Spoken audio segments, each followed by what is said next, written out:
To increase your profits in 2025, you can either increase your revenue or reduce your costs. And the reality is AI can help you with both. So in this video, we're going to go over 6 different AI automations, 3 designed to boost your revenue and 3 designed to reduce your costs. Plus, I've organized this video in order of beginner to advanced, so no matter how much AI and automation you use in your business right now, there is something in this video for you. So if you're new to the channel, my name is Matt Paiva and I build AI solutions for businesses, especially on the sales and marketing side of things. And there are timestamps in the video below, so if you want to jump ahead to a specific automation, you can. Let's get started. So for the first automation of this list, we're going to look at the beginner cost-saving automation. And this is an AI task management system. But why task management? Well, it turns out the research shows that managers spend on average 5 hours per week just assigning, prioritizing, and reprioritizing tasks for their team. And that adds up to a lot at the end of the year. What we're looking at over here is the Indeed manager salary in the US, and it states that the average salary for a manager in the US is $78,000. And that means that per week, they are spending $1,400, a little bit over $1,400 per manager. And it turns out that those 5 hours extrapolated to a whole year's salary turns out to be a $9,000 problem, which means that they're spending over 10% of their time just assigning, reassigning, and reprioritizing tasks for the business, which is a lot of time and a lot of money, and we can bring that down significantly. So you can imagine that if your business has more than 3 managers, this problem on an yearly basis can cost you almost $30,000 or more, which is a good amount that you could be spending on marketing or literally any other activity that is more productive. Or in that sense of more productive, I mean something that has a higher return on that investment, maybe marketing, advertising, or maybe something else, R&D, whatever your business really needs. So you might be wondering, how exactly do we solve that problem? Well, the whole idea here is instead of spending 5 hours per week assigning and reassigning tasks, we want to spend 1 hour per week assigning and reassigning tasks. And how do we actually do that? Well, I created this automation over here that takes any ongoing communication happening via email and creates tasks on ClickUp. And I'm gonna go over each one of these modules specifically so we can understand how this automation works, but I feel like the best way of me explaining is just doing a quick demo. So why don't we go over to my email over here, and essentially this is a fake email or a sample email that could be happening between the team that just reads, "Hey Matt, here's the campaign brief for our upcoming webinar promotion. Can you segment the list into the appropriate groups based on the criteria in the brief by January 30th. We'll need a VIP list, a general audience list, and a past attendees list." And over here, we have an empty task board in ClickUp. And essentially what we're going to do is we're going to send this email. And in this scenario, we would CC a specific email. We would CC, for example, task@paivasolutions.com. And this email actually doesn't exist right now, but you get the idea. You would have task@yourdomain.com. So then once that email is sent, we can run the automation and see the automation work on itself. So essentially what would happen from that moment on is that this automation would be monitoring our email inbox, and then it would filter any emails coming outside of the company to not send those through the automation, parse all that information. Essentially, this GPT step, all it's doing is understanding context for that email. So it's understanding, what is this task about? Are there any email attachments? What's the due date? And who is this being assigned to? And then all of the other information is essentially creating the task, finding the right people to assign the task, attaching any documents that might be included, and assigning it to the correct people, essentially. So when we go over to ClickUp, we'll see that this automation actually created the task with the correct title, which is the title of the email, create segments for email blast. It assigned it for Thursday, which is the 31st of the month. It gave a little bit of a description, and at the very end, it even attached the creative brief. Essentially, they're reducing all the amount of time that it would take me from moving to from one software to another just to create this task. Also, it assigned to the correct person, which is Matt in this scenario. Now, this use case is not only great for tasks happening within the team, like this one for creating a segment list for an email blast, but it's also really good for customer service emails. So if you're getting emails coming in from your clients and you want to create an automation like this, you can just set up a categorizer GPT step and then assign the tasks on ClickUp to the correct people depending on what that email says. Now, that's a really cool use case, but I'm not going to extend myself too much over it. By the way, each one of these automations that I'm showing you guys, I've made a longer video about about. So I'm going to leave the video about this automation over there in the corner. I never know which side it is. So you can go and watch how I built that, so you can build that for yourself as well. Also, all of the templates for these automations are going to be down below, and you can just click on the link and grab access to my folder with all the templates and use them however you see fit. So let's go to automation number 2.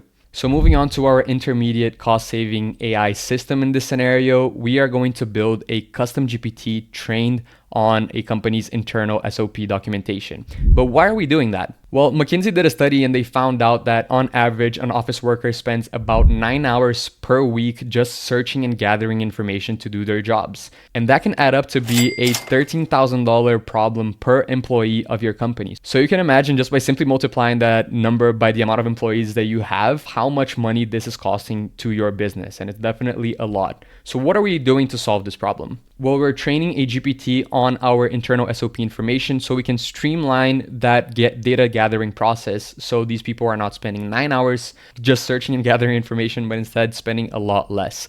And this is exactly what we have on the screen over here. We have our onboarding SAP GPT that I created for the purposes of this video. This is trained on real onboarding SOP data for a company that I've been working with. And it actually has all the information that we need to train a new employee or to help an employee that doesn't really know how to do onboarding to do onboarding more effectively. So as a quick example, we can ask a specific question or choose from these conversation starters. I'm just going to use this one over here. Give me a quick overview of the onboarding process for Stability Biologics. Stability Biologics is one of the manufacturers of the company that we're working with over here, and they need to be, each practice that enters the business needs to be signed up essentially with this manufacturer. So how would an employee go about doing that? So we have this 5-step process that our custom GPT already outputted for us that just outlines exactly what we need to do. So we need to do a protection request, a practice registration, a practice detail entry, a platform onboarding call, and the maintenance. And here we have all the details that someone would need in a concise manner, directly gathered from the information that we have. And as we can see over here on our editing page, our GPT has a big prompt on how it should use the information that it has, a few examples of questions and answers, and everything in between. And I also trained it to have these 3 different documents. So we have the account onboarding process, the new account registration form, and the facilities form that are all used in this process. So if someone needs a specific information about these forms, they can also ask this specific GPT. So moving on to our advanced cost-saving AI system, we're actually going to be looking at AI customer support chatbots. And I know that everybody has seen AI customer support chatbots at this point, but why do I put it in the advanced category? Well, there's 2 main reasons. The first one is that the average customer service representative in the US costs a business $69,000. And we can imagine that if we create a customer support chatbot in the proper way, it would cost a lot less. But the costs that we're thinking over here are not only the customer support representative costs. If these customer representatives are not providing correct information, that can open a lot of risks for a business. For example, the risk of them getting sued. And that's exactly what happened to Air Canada last year. Their chatbot was providing incorrect information and they ended up getting sued for it. Now, they didn't lose a lot of money for it, but that case set the precedent for further companies, especially in Canada, of what could happen if their customer support chatbots are not acting properly. So what's important about this is not only the customer service cost that you have, but also the amount of risk that goes into building a really good customer support chatbot. Because if you do a really good job, as we're going to see in the next case studies that I'm going to show, you can save a lot of money using this type of solution. But if you do a poor job, you open up the business for a lot of risk. So how do you actually build a customer support chatbot? Well, you can start playing around with some demo tools like Dante AI, which is this tool over here that I have reviewed in the past on the channel, and you can go watch that video out. But I feel like the main tool, the main software that people have been using for the past couple of months and for the past year, I would say, is VoiceFlow. And VoiceFlow, I actually was reading this case that they had with Trilogy, which is a company that uses VoiceFlow chatbots to do their customer support.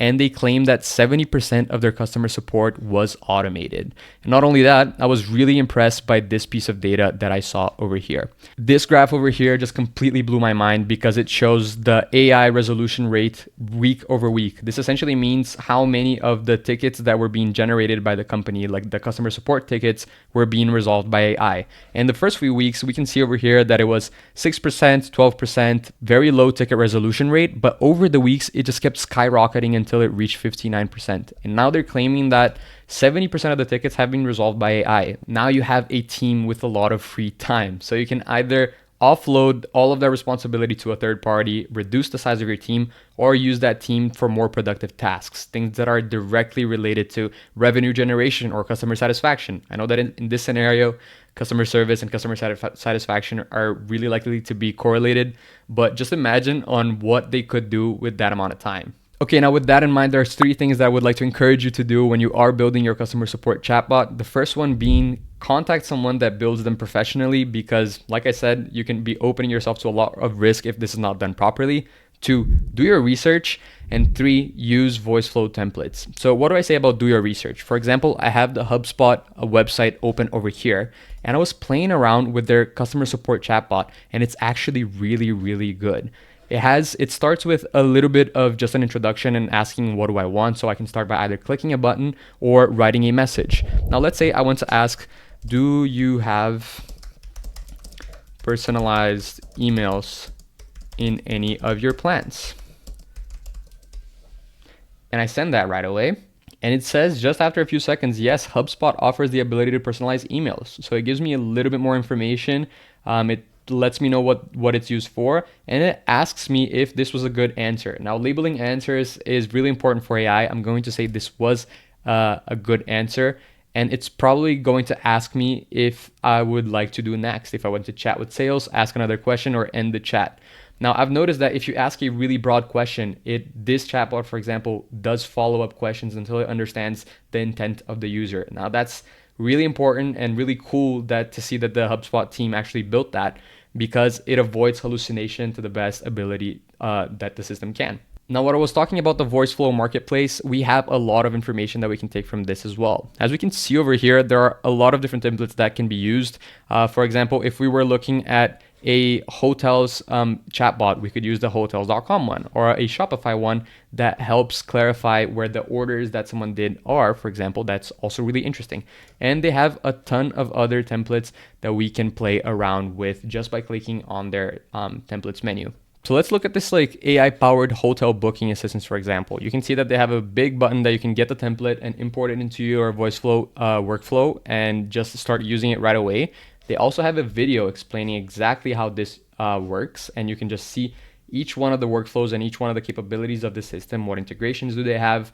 What kind of solutions do they solve? Like what kind of problems do these solutions solve, in fact, and everything like that. So VoiceFlow is a really nice platform. It's really in depth, and it definitely needs quite a lot of understanding to build something really powerful. So for our first beginner-friendly AI automation that generates you more revenue, we're going to be looking at lead enrichment. And I chose this because pretty much every CRM system has a way of embedding it to them. And even if you don't have a CRM system with you right now, there is a way of connecting either through Airtable or through a simple make automation to whatever Google Sheets that you're using to track your leads and your contacts, a way of enriching those leads. Now, why are we actually doing that? Well, we're doing this to, one, get more high quality data into your CRM, because we know for a fact from studies done in the past from other companies that higher quality data of your leads lead to more engagement with those leads and also to faster sales cycles. So what does that mean? It means that you're closing deals more often, and it also means that you're getting a lot more engagement per lead on average. So how do we actually do that? Well, first of all, if you have a CRM, just type in Google the name of your CRM plus lead enrichment. I got 2 quick examples over here just to show you guys. The first one being Salesforce, and I just typed in Salesforce lead enrichment, and I found this Mattermark lead enrichment tool that you can connect to your Salesforce right away, and it only costs 49 USD per month. Now, aside from Salesforce, I was also looking at HubSpot, and HubSpot also has a data enrichment tool, which is currently in the public beta phase. And essentially, it does the same thing. It enriches the company context so you can make more not only data-driven decisions, but better decisions on who to prioritize and what to say to these companies. Now, let's say that you actually don't have a CRM system, or that your CRM system doesn't have any of this. You can go ahead and use one of these make automations to do that. Essentially, what's going on in this make automation, this is a template by make that if you just Google online, or if you grab it from my folder, you're gonna get access to the exact same thing. That whenever you receive a lead, you have this custom webhook, and then we're using Clearbit to get more information about the company, create a record in Salesforce, and even Slack message your sales team about that person that just signed up. Now, let's say you don't want to use Make. There are other options, just like Relevance AI over here, that you can just use the email that the person provides you. So let's say that they went on your website and they provided you with an email to enrich the information that you have about them. Now, for this context, we're going to be using this email that was already in this tool. And as soon as we run the tool, we just need to wait a couple seconds and it's going to come up with a lot more information than we have right now. There we go. So that was relatively fast. So we start with a lot of different information over here. First of all, being the email that the person provided, their job title, head of growth, company name, company industry, number of employees for that company, and the country that that company is located. So this is a very simple and straightforward lead enrichment tool that's just going to give you a little bit more information. And depending on what you need for your business, maybe you not only need to know the industry or the headcount of the business, you need to know what are the current problems that they're facing. Maybe if that company is on the news recently.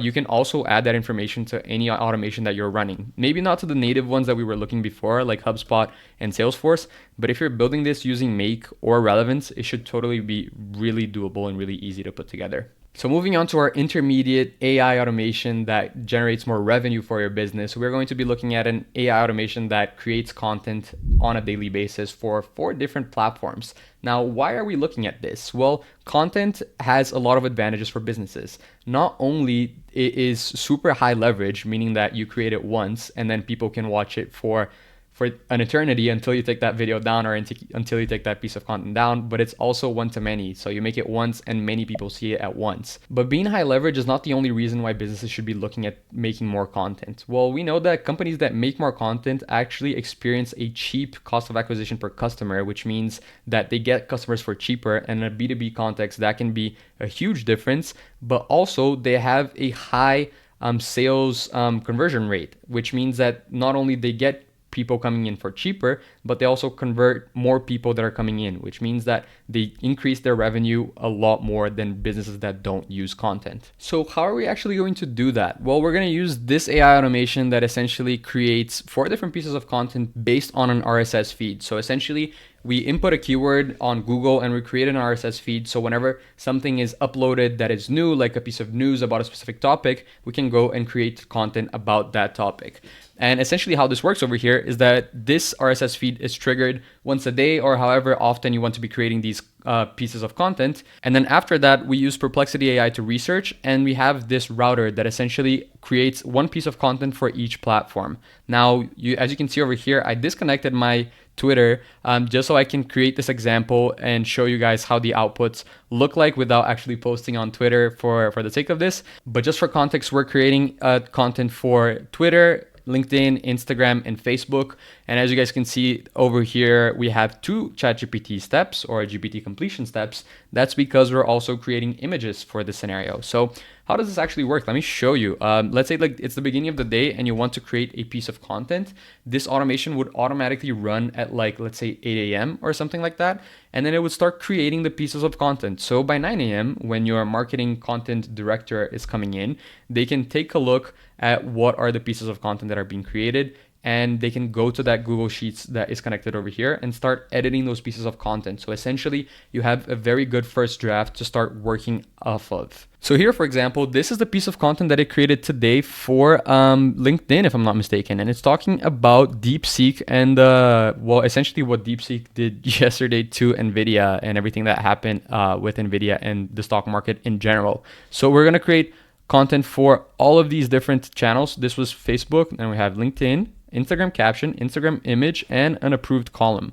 Obviously, I built this in a very simple way on a Google Sheets, but you could connect this to a Notion database or an Airtable, wherever you keep your database for your content.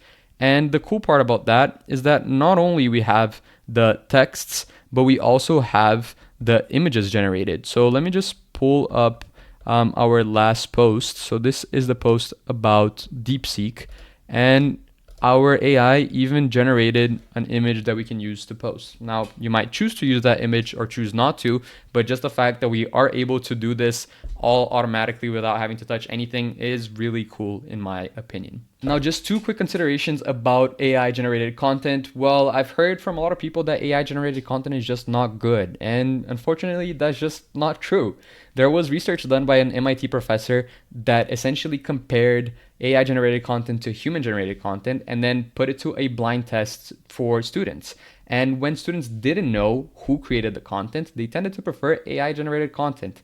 And keep in mind that this was last year, so it wasn't using the O1 models or the really high quality models that we have right now. The key takeaway here is that when users don't know, they tend to prefer AI generated content, which leads us to believe that AI generated content is not that bad. But I might understand that as a business owner, you might be a little bit skeptical of posting only AI generated content in your social media, and you should be. You shouldn't only be posting AI generated content in your social media.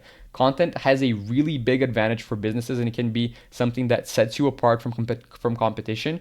So as a business owner, what you need to understand is when and where to use these AI automations. Maybe you're using these automations just to generate ideas on a daily basis, using an RSS feed to draft those ideas, using Perplexity to research those ideas, or whatever it could be. You don't necessarily need to have a full-blown system that generates and posts content on a daily basis, because that could lead to not so great results. So keep that in mind. Automate the parts of the process that make sense for your business. And if it doesn't make sense to automate all of it, use it however it does. And moving on to our advanced AI system for revenue generation, we're going to be looking at an AI agent that monitors your emails, checks your calendar, and books meetings with potential clients for you. So how does this actually work? Well, we're going to be using Relevance AI for this, and I actually built this whole system in a different video if you want to take a look at how this works.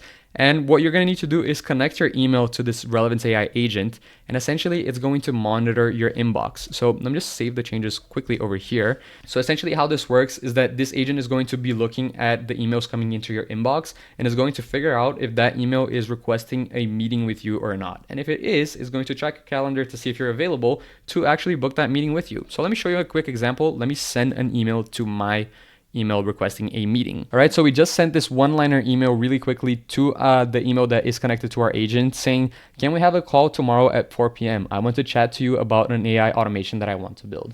And essentially what's going to happen in the background is that our agent is going to receive that email, understand that we're trying to book a meeting, look at my calendar availability, book a meeting, book a calendar slot, and send it all back to me. So within a couple of minutes, I should receive an email back, and let me show it to you guys what that looks like. All right, so there we go. Our agent worked exactly how it was supposed to. It looked at my calendar availability, it booked a calendar meeting, and it sent an email back confirming the meeting. So just checking on my email over here, I have a calendar invite for tomorrow at 1 a.m. my time. And I know that in the email I said 4 p.m., but this agent is actually prompted to work in a time zone of Pacific Standard Time. And right now I am currently in Europe, and my time zone is exactly 9 hours ahead, which puts this time slot exactly where it's supposed to be. So it not only created the meeting for us on calendar and it's sent to the correct person, but it also sent us a confirmation. Hi, I have scheduled our call for tomorrow, 4 p.m. PST to discuss AI automation you want to build. Looking forward to our conversation. So as you can see, this AI agent not only has access to our email, but also to our calendar to be able to make the right calls at the right time. Now, in this context, I didn't put any boundaries of when it could book meetings or not, but I could have very well just said, oh, don't book any meetings after midnight of Madrid time, where I am right now. But because I prompted it to work within the boundaries of Pacific Standard Time, it worked the way it was supposed to. And as you can imagine, we can create these agents to do a variety of different things, from content repurposing to scheduling meetings to doing outreach and a lot of different things. And it's really interesting because it works on its own. So I'm glad that you guys got to see that, because I also have another thing that I wanted to show that was working in the background while I was talking to you guys, that I actually sent another email saying, hi, I actually meant to schedule a call on Monday at 4 p.m. instead of tomorrow. And now I just received another invitation for Tuesday at 1 a.m., which would be Monday at 4 p.m. Pacific Standard Time, and another confirmation saying, no problem at all. I've rescheduled our call for Monday. Looking forward to speaking with you then. So not only it's able to realize what's going on in my email, but also understand that context and be able to create these different tasks as well. So I hope you took a lot of value from this video. These were 6 AI automations that can make you more profit in 2025. And I hope that you actually found one that you can implement in your business. And if you did, but you're having trouble figuring out how exactly to implement it in your business, feel free to reach out to me and book a call down below. Down there, you're going to find links to both book a call with me and to get the templates that you saw in this video. And if you are curious to build this for yourself, you can go and watch the other videos that are in the cards above, or one of these two that are going to be popping up over here. I've built all of these automations in the past, and I've actually created a lot of documentation on how to build these things step by step. So feel free to go watch those, and I'll see you in the next one. Bye bye.